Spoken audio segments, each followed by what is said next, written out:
présentation d'un type de serveur, mais plutôt 7 serveurs, qui s'appelle MineZ ou MineZ, parce que DayZ. Enfin bref, vous m'avez compris, ce serveur reprend exactement le même idée que DayZ ou DayZ. Donc c'est de la survie, complètement de la survie sur Minecraft contre des zombies. Vous serez accompagné de pas mal de joueurs, donc 140 joueurs sur chaque serveur. Faut savoir qu'il y a 7 serveurs. Et donc vous devrez faire confiance à plus ou moins personne et plus ou moins tout le monde. Et donc pour commencer, vous vous connectez à l'IP qui sera dans la description et vous tapez la commande que vous venez de voir à l'instant.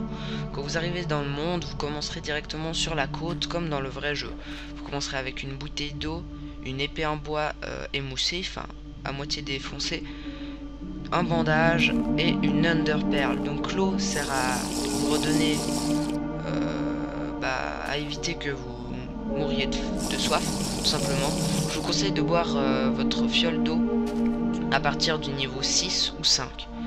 Ensuite, votre épée en bois vous permet juste de vous défendre et d'attaquer les alliés ou les ennemis ou tout ce qui bouge en fait.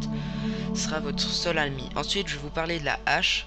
La hache qui tape en zone, donc ce qui permet d'éliminer pas mal de zombies en même temps. Ensuite, le pansement qui permettra de vous redonner un peu de points de vie. Si vous mettez un pansement avec un ciseau, vous pouvez soigner vos alliés. L'Underpearl permet de communiquer avec les joueurs qui sont autour des 250 mètres, comme ceci. Donc vous voyez que dans la barre de chat, il y a A et 4. Donc ça veut dire que c'est les gens qui parlent avec l'Underpearl, qui sont autour de vous, qui ont forcément besoin d'aide ou pas. Donc là je vous montre à peu près à quoi ressemblent les zombies. Il faut savoir que j'utilise le texture pack Bordercraft, donc je vous conseille de l'utiliser, il rend vachement bien, c'est assez stressant. Donc ensuite je vais vous montrer que quand on tue un joueur, les joueurs en fait se retransforment en zombies, donc il faudrait le tuer une deuxième fois, et en tuant le zombie vous récupérez son stuff. Donc là j'ai essayé une boule de neige parce que c'était écrit que les boules de neige faisaient en fait diversion, donc je réessaye une fois et en fait il y a eu un gros lag je crois sur le serveur. Maintenant on se retrouve juste en fait sur la ville où vous devez absolument être. Donc les coordonnées sont moins 1000 ou je sais plus trop quoi. Donc c'est une cité assez facile à trouver avec des coffres, donc abonnez-vous à ma chaîne, vous verrez, je vais faire plein de tutoriels pour trouver tous les coffres de cette ville. Donc vous retrouverez des coffres, soit vous les cassez, soit vous cherchez dedans et les prenez avec la souris. Donc là c'est un truc vraiment à savoir sur ce jeu. Lorsque vous êtes pacifique et que vous voulez pas taper les gens, vous faites clic droit pour parer, les gens comprendront automatiquement. Donc là je me suis enfui, je savais pas s'ils avaient compris. Donc vous retrouverez juste encore une dernière fois pour dire que je veux pas les taper, tout simplement parce que vous êtes en mode défensif. Donc là ils me voient, voilà, ils se mettent un clic droit en mode défensif, style je veux pas te défoncer la gueule. Donc voilà.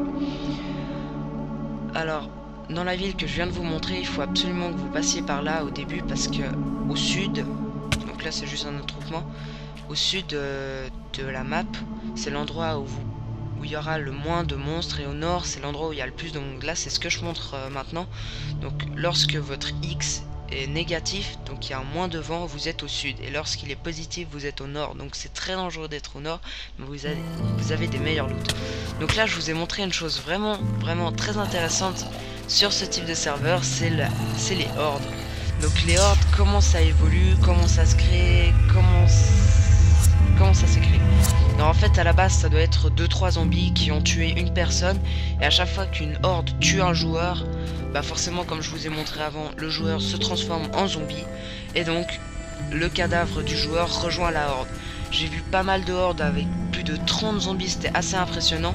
Donc là on en a facilement 6 ou 7. Malheureusement il y a une personne qui m'a aidé, mais vous verrez que ça va pas me suffire pour me sauver. Je vais vous montrer ça juste maintenant, lorsque les zombies reviendront. Donc ils ont bien eu le temps de faire le tour du village. Là, pouf. Alors j'ai oublié de vous préciser, lorsque vous mourrez sur le serveur, vous êtes banni pendant 1 minute. Donc pendant 1 minute vous ne pourrez pas vous connecter à d'autres serveurs.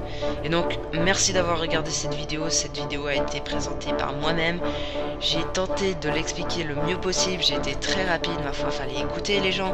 Et